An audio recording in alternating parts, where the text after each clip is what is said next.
O chá de bebê da sua irmã é a prioridade da família. Não podemos ir ao seu casamento, disse minha mãe. Eu respondi, tudo bem. Eles não tinham ideia de que eu era dono de uma vila à beira-mar em Maui, avaliada em 2 milhões de dólares. Quando viram as fotos da cerimônia, ficaram sem ar. Recebi 101 chamadas perdidas. Meu nome é William, tenho 36 anos, sou o mais velho, o quieto, aquele que organiza toda a papelada porque entende de números. Sou banqueiro. Leio contratos de empréstimos por diversão, faço orçamentos coloridos e tenho uma relação quase doentia com planilhas. Na minha família, isso significa apenas uma coisa: sou o caixa eletrônico ambulante.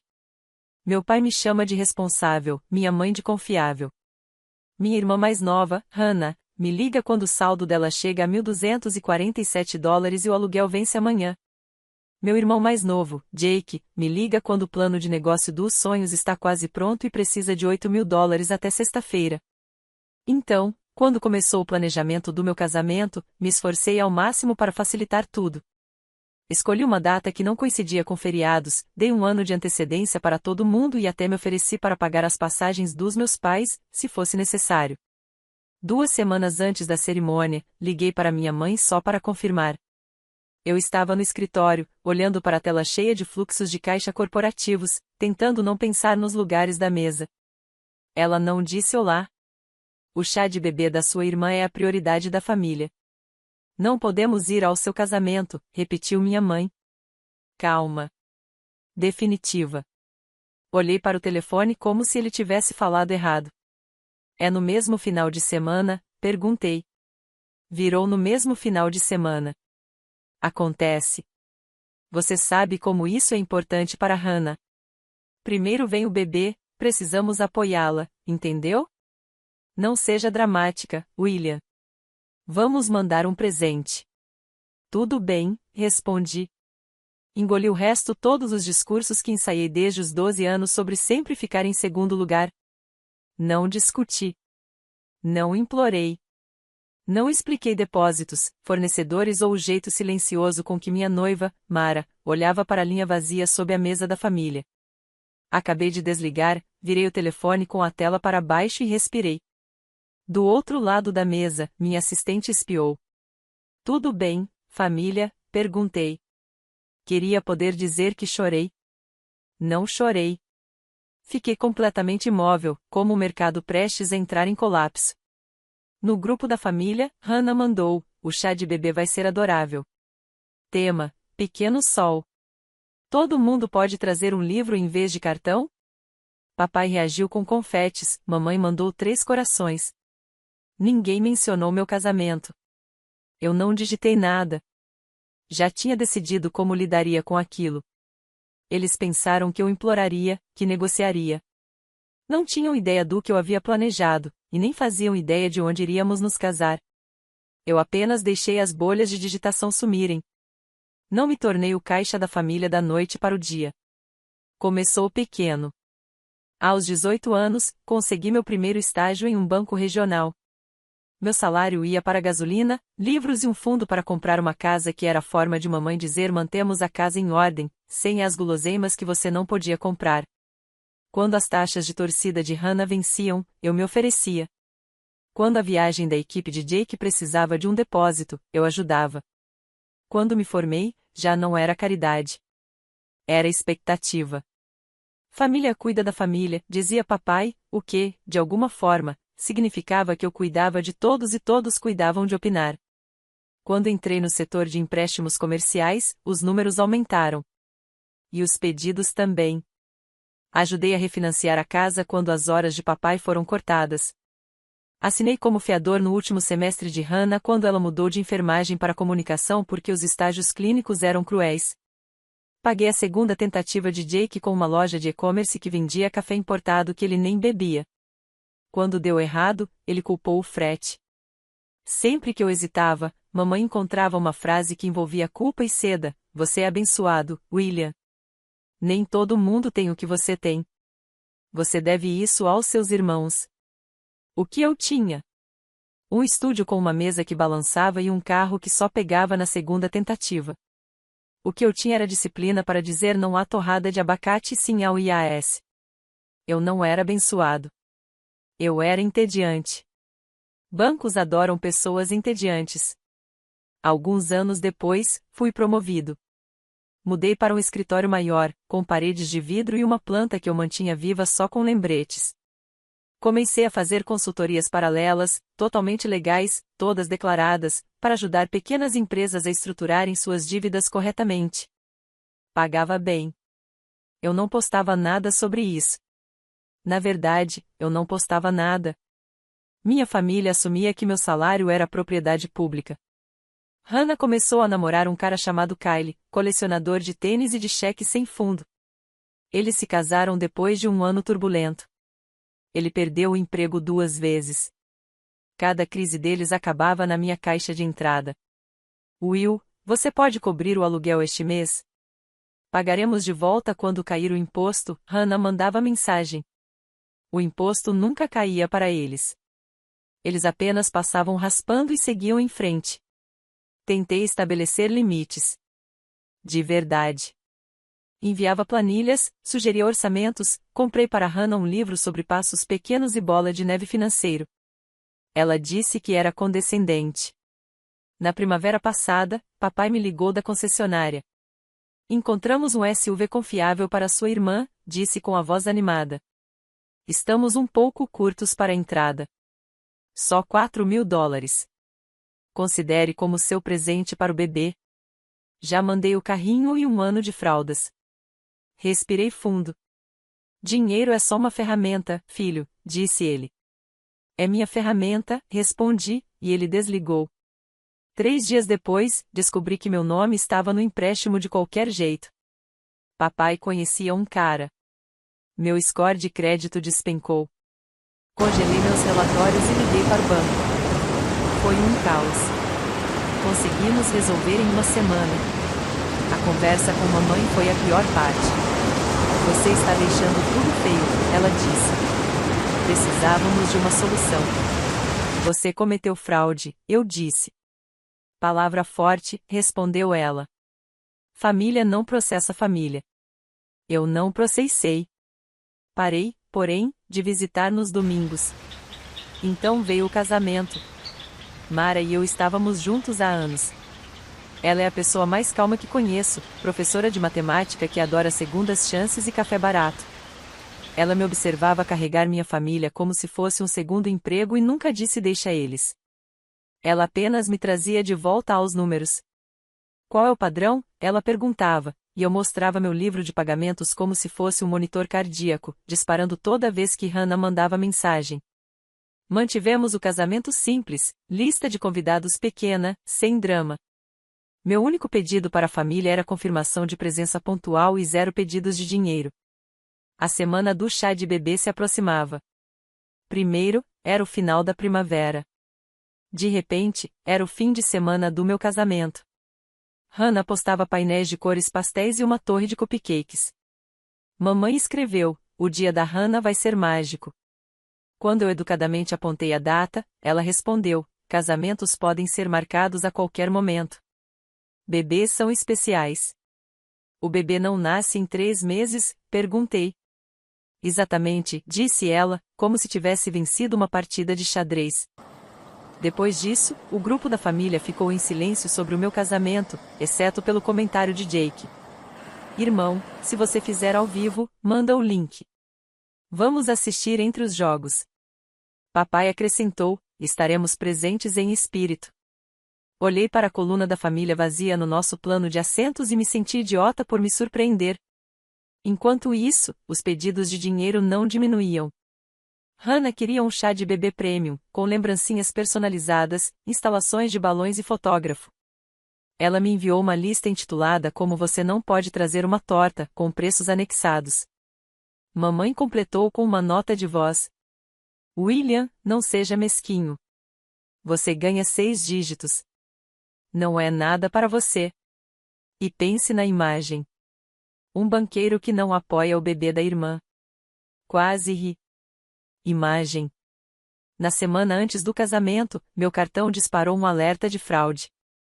Alguém tentou adicionar um usuário autorizado na minha conta pessoal. Adivinha qual e-mail estava no pedido? O de Kylie. O banco detectou, cancelou e perguntou se eu reconhecia o número de telefone. Reconheci, Anis. Respirei fundo, olhando para o teto. Queria acreditar que fosse um engano. Não era. Liguei.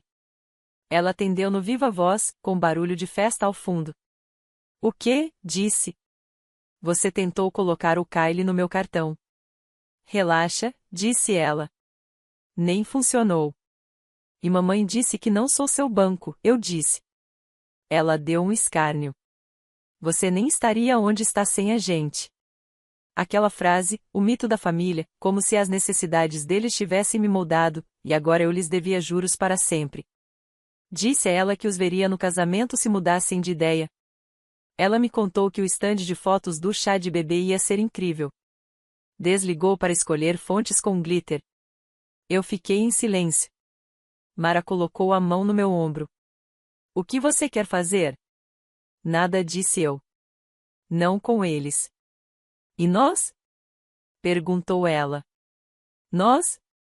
Finalmente sorri. Tudo. O ponto de ruptura não aconteceu por telefone.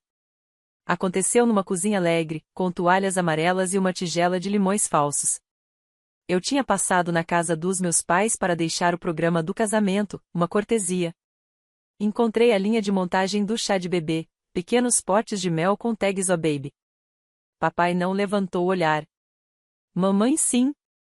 Se você veio pedir desculpas, eu aceito, disse ela, como se eu tivesse feito algo.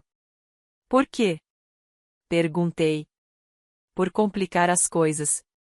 Deixei os programas no balcão. Vim deixar isso aqui e deixar uma coisa bem clara, disse. William, ela falou, com a voz doce como uma faca de açúcar, agora não é a hora. É exatamente a hora, respondi. Hannah entrou, uma mão na barriga, a outra no celular. Se você não vai trazer o bar de mimosa, pelo menos não estrague o clima. Ri. Saiu ríspido.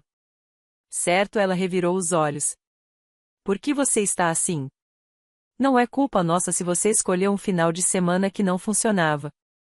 Eu te dei a data há um ano. A vida acontece, disse minha mãe, já entediada. Eu tirei minha pasta. Sim, eu trouxe uma pasta. Sou uma pessoa sem fundos que traz recibos. Deslizei um livro de registros impresso pelo balcão. Datas, valores, anotações, Venmo, cheques, transferências bancárias, 7 anos de tudo isso. Aqui está tudo que eu paguei por essa família, disse. Pagamento da casa durante a licença do papai. Mensalidades atrasadas. Aluguel do Jake quando ele foi despejado. Conta médica da Hannah em 2021. Passagens para o último Natal. Entrada surpresa do SUV que, de alguma forma, usou meu crédito sem pedir. O empréstimo do negócio de café. As tarifas de cheque especial que ninguém nunca viu.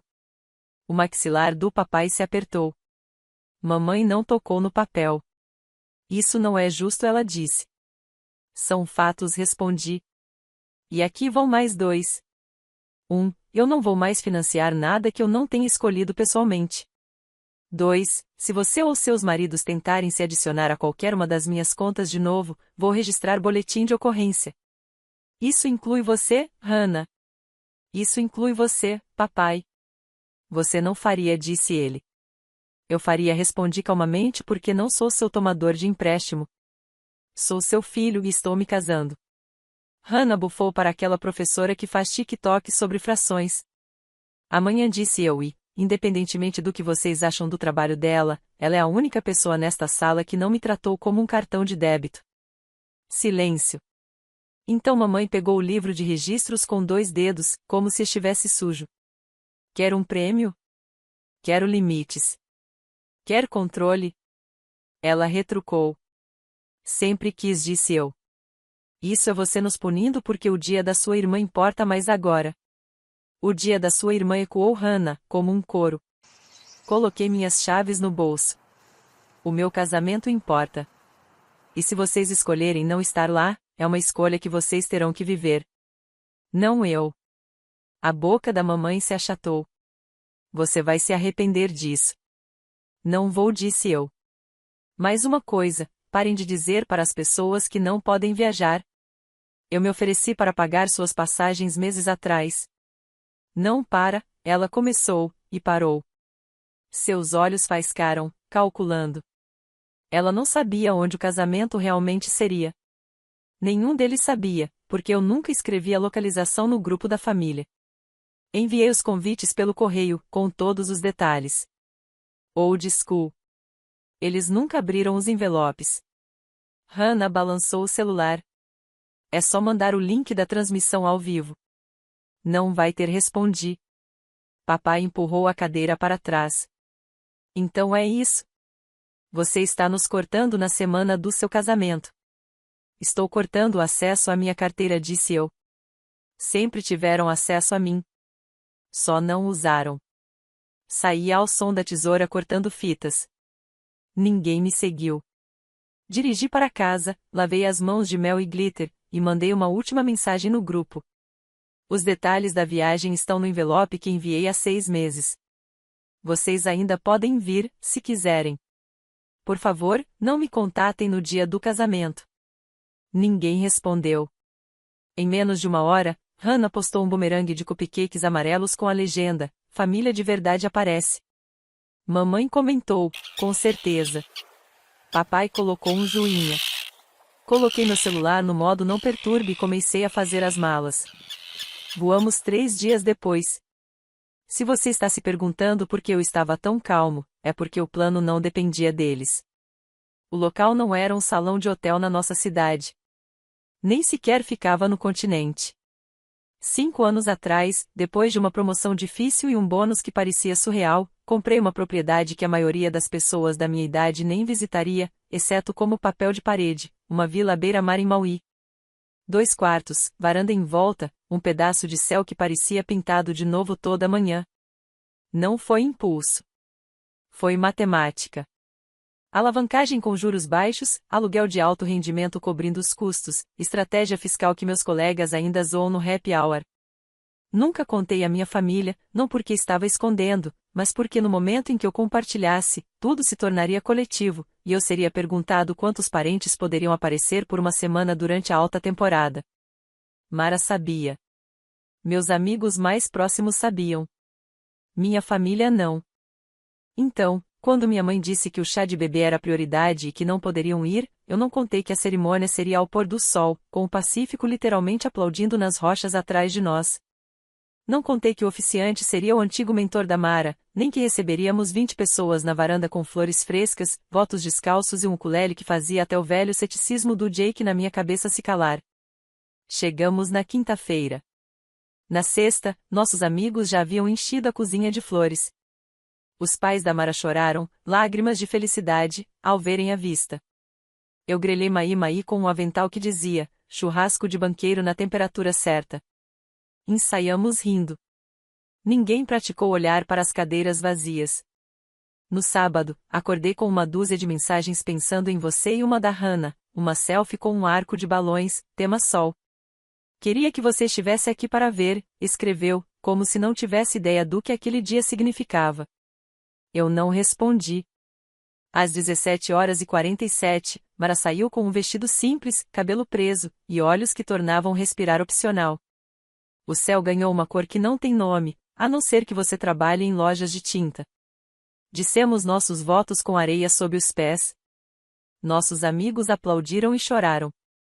O oceano fez o que sabe fazer. Durante o jantar, minha amiga Elise tirou fotos. Ela é fotógrafa e não usa a palavra conteúdo. Capturou a vila como se fosse uma revista, por acaso. Depois dos brindes, nos enviou algumas fotos pelo airdrop. O beijo emoldurado pelas palmeiras. Mara rindo nos degraus. Eu carregando ela pela porta, com o oceano desafiador atrás de nós. Postamos 3 fotos. Sem legendas, só imagens. Não marcamos a localização. Nossos amigos fizeram isso por nós nos stories deles. Na hora da sobremesa, o grupo da família, que estava silencioso do meu lado há dias, começou a brotar pontos vermelhos como se fosse uma erupção. Eu não abri. Coloquei o celular numa gaveta e dancei com minha esposa. Às 22h36, Elise sussurrou. Você vai querer ver isso. Mostrou o celular. O story do Instagram da Hannah não eram mais cupcakes. Era uma gravação da tela com nossas fotos. Ela havia dado zoom na água e escrito: onde é isso? Mamãe comentou em um repost de um primo. Isso é um resort? Por que ele não nos contou? Papai me mandou mensagem. Me liga agora. Não liguei. Arrumamos tudo, guardamos as sobras na geladeira e sentamos nos degraus ouvindo o oceano tomar decisões. Por volta da meia-noite, cedi e chequei o celular. 101 chamadas perdidas. Mensagens de voz empilhadas como livros que você nunca planejou ler. Mamãe, papai, Hannah, tias que eu não ouvi há anos. As palavras se misturavam nas prévias. Inacreditável. Como você pôde? Sua avó ficaria.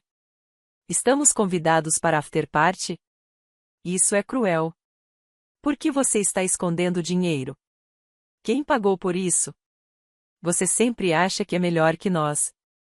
Fez sua mãe chorar. Mara me olhou. Eu olhei de volta, cansado.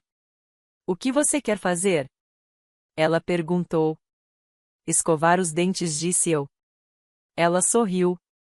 Movimento de banqueiro. Dormimos com as janelas abertas. O ar da noite cheirava a sal e flores. Pela primeira vez em meses, meus ombros relaxaram. Manhã. Café na varanda. O celular ainda fervia de chamadas perdidas. Escutei uma mensagem da mamãe, porque não sou feito de pedra. A voz dela estava tensa.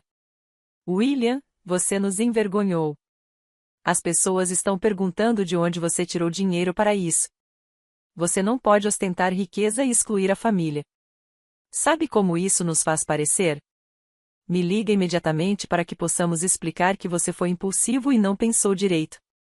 Eu ri alto. Impulsivo. Depois veio o papai. Filho, te criamos melhor que isso. Hannah está arrasada. Você poderia ter feito a coisa certa e feito o casamento em algum lugar normal, onde sua família pudesse participar. Você colocou sua irmã em uma posição terrível. Então, Hannah continuou, você tem feito o papel de rica enquanto nós nos viramos. Uau! Espero que seu oceano te aqueça quando você não tiver família. Eu digitei uma única mensagem no grupo e enviei.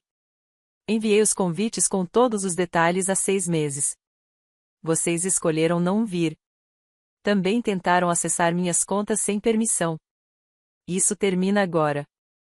Por favor, não me contatem até que possam pedir desculpas sem desculpas. As respostas chegaram como pequenos pássaros cinzentos. Os primos começaram a mandar mensagens privadas. Cara, isso é épico. Parabéns. Uma tia escreveu em privado. Orgulho de você. Não deixe que eles distorçam a situação. Ah, e aquela água. Uma das amigas da Hannah, alguém que me observava silenciosamente pagando as contas por anos, me mandou um print das mensagens privadas da mamãe reclamando que eu a havia surpreendido. Eu não respondi. Não expliquei a matemática, a hipoteca, a renda do aluguel, nem como passei meus 20 anos dizendo não para férias para poder dizer sim a isso. Não contei que a vila não era para ostentar. Era a primeira coisa que eu comprava inteiramente para mim. Ao meio-dia, papai finalmente escreveu. Estamos indo. Qual é o endereço? Sem ponto de interrogação. Mara apertou minha mão. Você quer que eles venham? Perguntou. Imaginei-os na varanda, beliscando os cantos da nossa felicidade, perguntando quanto custou tudo enquanto fingiam que não estavam perguntando. Imaginei mamãe posando com a vista como se tivesse conquistado aquilo. Imaginei Hannah exigindo um novo chá de bebê de frente para o oceano. Não disse eu. Quero silêncio. Digitei. Estamos em nossa lua de mel. Por favor, respeitem isso. Ele respondeu com um joinha. Mamãe mandou inacreditável. O dia aconteceu sem as sombras deles. Nadamos. Tiramos cochilos. Comemos frutas que tinham o sabor que a cor laranja deveria ter. De vez em quando, o celular vibrava com a opinião de alguém. Eu desliguei. De volta para casa, algo mudou. Papai me mandou mensagem uma semana depois, menos altivo. Precisamos falar sobre algumas contas. As coisas estão apertadas. O velho ritmo. Sugestão indireta. Eu enviei o número de um consultor financeiro. Ele respondeu: Então, você está abandonando sua família. 2 dias depois, um primo me contou que o chá de bebê terminou em discussão. Hannah descobriu onde estávamos por um repost de alguém. Ela confrontou a mamãe sobre ter escondido a viagem. Mamãe disse: William deveria ter nos contado. Papai culpou a influência da Mara.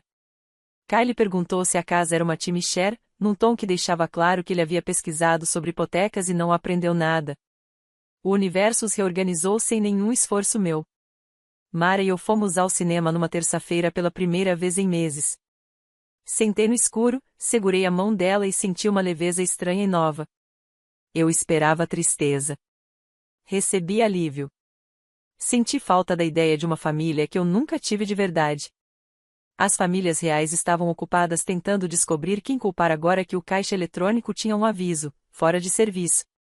Eu costumava pensar que a combinação certa de presentes, resgates e paciência faria minha família me enxergar.